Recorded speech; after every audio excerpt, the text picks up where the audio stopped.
Hey guys, it's Dramatic Pickles on my second channel, Dramatic Extras, and today I'm gonna review an album by Coldplay called Mylo Xyloto. So this is Coldplay's fifth and most recent album. And one thing, if you actually follow both my channels, you would have noticed that on my first channel, Dramatic Pickles, that I actually reviewed this album already. But since I reviewed it like 2 days after its release, so I kind of wanted to, as time went on, and I kind of wanted to review it again, you know, after giving it some months to sink in more, so it might come out a little different. So yeah, I just feel like reviewing it again, because so here we are, half a year later, and I'm gonna review it again. Alright, so let me start out by saying I became a Coldplay fan after Viva La Vida came out. I mean, things like I hope you don't mind, I'm going to give you a little background on how I became a Coldplay fan. So before I heard of like Viva La Vida, that whole awesome vibe, I had heard like Clocks on the radio before. I had no idea who Coldplay was though. And then the song Viva La Vida came on the radio, and I was stunned. It was so amazing. So I said, I found out who it was. It was Coldplay, and I looked them up, and that began a huge chain of me watching tons of their stuff on YouTube almost every day, and I became obsessed with them, and they become my favorite band. And then I got the album Viva La Vida or Death and All His Friends back in 2010 for my birthday, and I loved that. It was the first Coldplay album I ever owned, and it's awesome. So yes, exactly. That's when I became a Coldplay fan. After they released it, but that's the year that I became a Coldplay fan in. Now, I just got home from a vacation last year, and then I was looking online, Coldplay.com, and I saw a new single was coming out. Every Teardrop is a Waterfall. I was so excited. Like, oh my gosh, I got so ecstatic because, you know, I discovered this band that I've loved so much, like no other artist ever, and then they're releasing something new. Now that I know who they are, they're now releasing something. So I was so pumped, as you can probably imagine. And then so so excited. Then it came out, and I saw the artwork, and it was like, well, I actually saw the artwork, you know, the day that I saw it was being announced that it will be released on June 3rd, I believe. But it gave a picture of the artwork, and just looking at the artwork, it looks like so refreshing, you know. I loved Viva La Vida or Death and All His Friends. That is one of the most brilliant albums ever. But I just want to say, it was kind of refreshing to see such a colorful, this pleasant burst of colors and paint and stuff on, and well, graffiti on the cover art, and the cool font of the letters and the words and stuff. And it was just so refreshing and bright and light, like full of life, you know. And then the song comes out, and I listened to it right when I got up in the morning, and it sounded just, if you can understand this, it sounded just like the cover art looked. Full of life, absolutely colorful, optimistic, happy, and amazing. I loved the song. I listened to it non-stop. It's one of my favorite Coldplay songs ever. It's just amazing. So now that that's out of the way, let's move on to the actual album. Sorry that took so long. But yeah. So then I see the album's coming out in late fall, in October, so I get really excited. They start playing some live shows. I watch them on YouTube, all the new songs. I was amazed. I mean, they're so awesome. And then the album comes out. Then okay, so yeah, that's it on the history. Now I'm gonna actually review it. All right, let's start by saying this is the most I don't know. how do I say this? It's the most like controversy causing Coldplay album yet. It's caused so much controversy among the fans. It's kind of like oh wait, never mind. But it's caused lots of controversy among the fans, and I'm one of those fans that likes the album a lot, and I'll tell you why. But we're gonna do track by track now. All right, so Mylo Xyloto, first track. Nothing much to review here. It's brilliant. It's just this 40-second intro to Hurts Like Heaven. So that's a really great song, Mylo Xyloto. I could listen to that. I kind of want like an endless version of that, you know? I could just listen to that for hours. And then Hurts Like Heaven comes in, like a brilliant opener for an album. Instead of like drawing you in like Viva La Vida or Death and All His Friends did, it sucks you in. And then right when the song Hurts Like Heaven starts, you're captivated the whole time. You're tapping your foot, maybe your head bobbing, maybe you're even singing along for some reason because you don't even know the lyrics yet. But it's so amazing. It's driving, it's pounding. The drums, actually, I'm a drummer. It's so fun, even though the drum part's really repetitive and maybe a little boring to some people. It's really fun, and it's such an upbeat, happy, awesome song, and some of the best guitar I've ever heard in a Coldplay song before. Oh my gosh! Oh, the solos, the riffs. Oh, it's so cool. I mean, playing it on the guitar is a blast. It's just a really fun song. One of my favorites on the album. Alright, the next is Paradise. Paradise is probably... Here, let me describe it this way.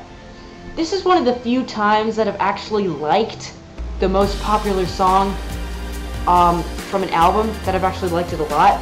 Paradise is brilliant to me. It's not nearly one of my favorites, but it's very good. I love the huge bass sounds and the pounding electronic percussion from Will. It's just so, I don't know, it makes me think of like Paradise, you know? You could be standing on a cliff looking down at beautiful landscape listening to that song. It's exhilarating and it's really awesome. I'm not too crazy about the paradise, breaking up the words. It's okay, it's repetitive, and it's a little weird sounding, but it still works. And for some reason, even though it's almost all electronic, it's still, and because of the weird hook, paradise, it still comes off as such a Coldplay sounding song. I don't know how to describe it, but it just does, you know? It has that Coldplay kind of vibe to it. It's weird because it's unlike anything they've ever done, so I don't know how to describe it, but Paradise is good. Okay, next, Charlie Brown, one of the best Coldplay songs ever. This song is so cool. It's like, the riff, I mean, many people have described this as a lazy and boring song, but I mean, obviously, they didn't put a chorus in there for a reason. The riff is just so epic, they had to leave it alone. It's just so cool. And even the dance beat, the so-called dance beat, gets lost behind the brilliance in the chords and the melody and Chris Martin's falsetto, and that, it's just, I mean, I'm saying this about every song right now, but it's so happy sounding. It sounds so happy. Well, I guess Paradise didn't sound as happy as some of the other ones, but Charlie Brown is like the kind of song you listen to after you find out, like, I don't know, your favorite restaurant's opening in your town or something, your favorite chain restaurant or anything. I don't know how else to describe it, honestly, but it's just really, it's a celebration song, you know? It has some kind of darkness to it. You can hear it in like the verse, gives you this dark feeling, but it is so, like, it's just so energetic and like colorful. It throws everything Coldplay has at you, and it hits you hard, and it hurts like heaven. It feels so good. It's such an amazing song, and it's brilliant. 5-star song, 5 out of 5 stars. It is awesome. Charlie Brown, definitely a recommended song for people who aren't Coldplay fans, people who are fans of Parachutes and Rush of Blood to the Head, and people who are fans of Mylo Xyloto. It's just so cool. Alright, next song, Us Against the World. Now, I kind of find myself wanting to enjoy their acoustic songs more because I tend to not. I'm really all about Coldplay's huge sounding awesomeness of, you know, their yeah, basically their huge sounding vibe, like in Charlie Brown. But Us Against the World is a brilliant tune. I actually find myself singing to it a lot, but for some reason it's hard for me to not skip it. I don't know why. I mean, but once I listen to it, I don't skip it, but once I listen to it about like a minute in, but it's just, it doesn't catch my attention nearly as much as the others. It's just, I don't know. One thing that's really awesome about it is Will's background vocals. I wish they made those a little higher because I want to hear Will more, because he does some really great stuff. But Us Against the World is, I don't know, 4-star out of 5-star song. It's a very good song, great tune. I mean, very good writing. It's just, it just doesn't appeal to me as much as some of the other ones for some reason. I don't know why, but it just doesn't. Okay, next song, MMIX. Now this, I think this is probably the more pointless interludes of the 3 interludes on the album. I mean, it's good. It kind of builds up the tension, like you're waiting for something to happen, and then every teardrop comes in, but it just comes up as a little bit, like, too long almost to me. And I know they play it in the live concerts before they play Teardrop, and that works well because everyone's like wondering what's going to happen. And then, you know, the riff comes in from every Teardrop, and it's like, wah! But, I mean, MMIX, it's good. I mean, I like the sounds they made on it. It's pretty cool. And then every Teardrop, I already reviewed that. Awesome, colorful, amazing, powerful, optimistic song. Even though it's called Every Teardrop is a Waterfall, it's one of the most optimistic songs I've ever heard. And I love it to death. Maybe my favorite on the album. Probably my favorite on the album. Alright, moving on, since I already reviewed that one. Anyways, the next song, Major Minus. This and Hurts Like Heaven have the best guitar in any Coldplay song ever. It's just so cool. This one has a more darker edge to it, I must say, and the solo at the end, that high solo Johnny does is breathtaking. It's so awesome. When they did it live, I mean, it's like, if I ever go to their concerts, I'm just gonna like jump around like an idiot when I listen to that, because it's just so cool. That riff that they wrote, oh, it's amazing. And Major Minus is a very cool song, and I really like the, I'm surprised that I'm saying this, but I really love what they did with Chris's voice. It makes it sound like even darker and like almost like more captivating, you know? So Major Minus is a great song, great acoustic guitar riff, great electric guitar riff, great build-up, great quiet middle section of the song, great finale to the song, the big pounding everything at once. It's amazing. It ends all at once. And you're like, whoa, what just happened, you know? But it's amazing. Alright, next song, UFO. Sorry I'm rushing a little bit, but I do not want to go over the 15-minute mark because I can't. I can't for my account for some reason. Anyways, UFO.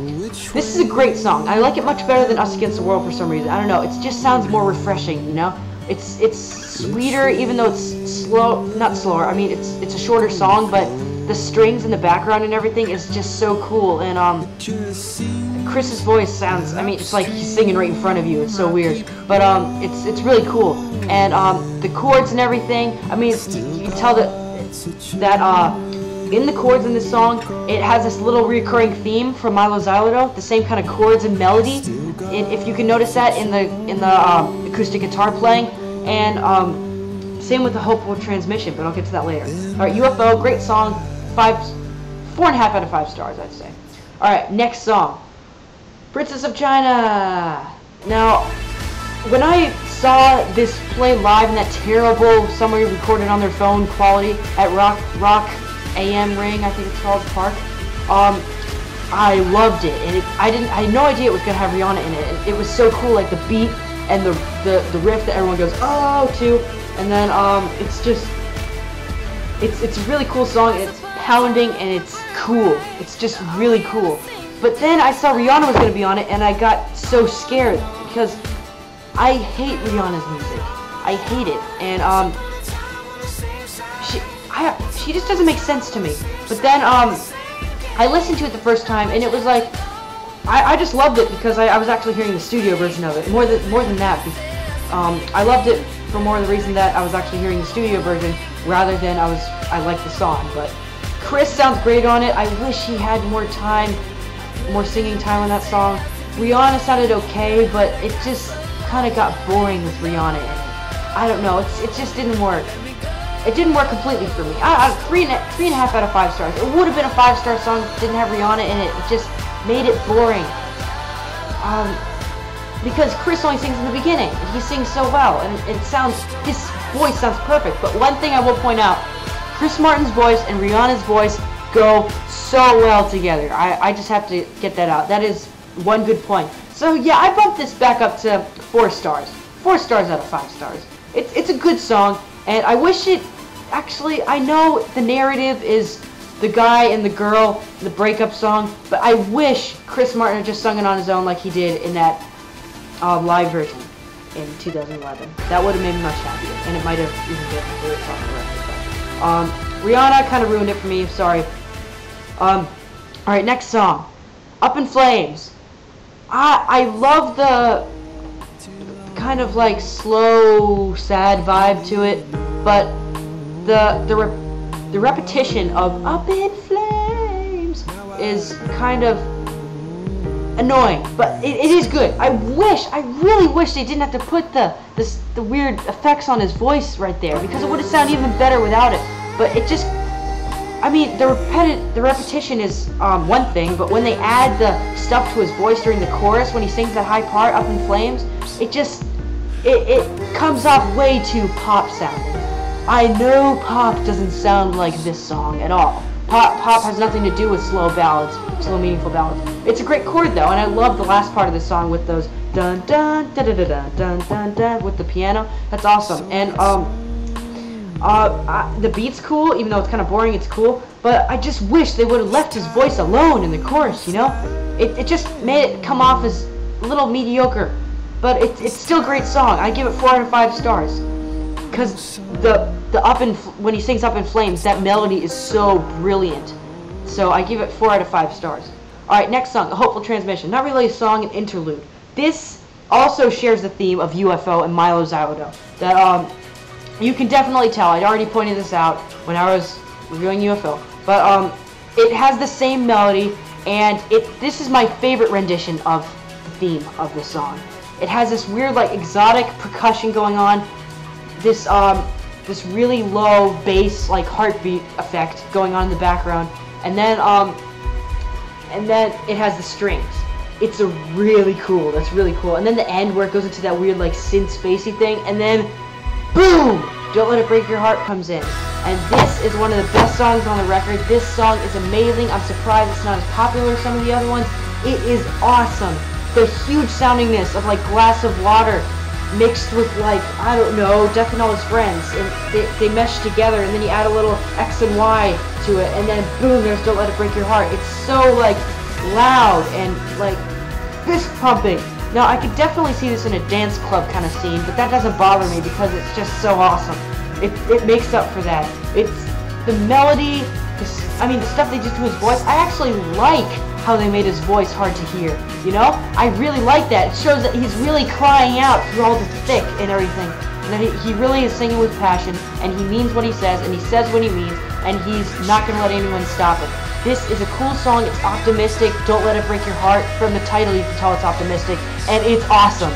So, job well done. This is one of the best Coldplay songs ever. Very good. Very, very good. Alright, then Up With the Birds comes in.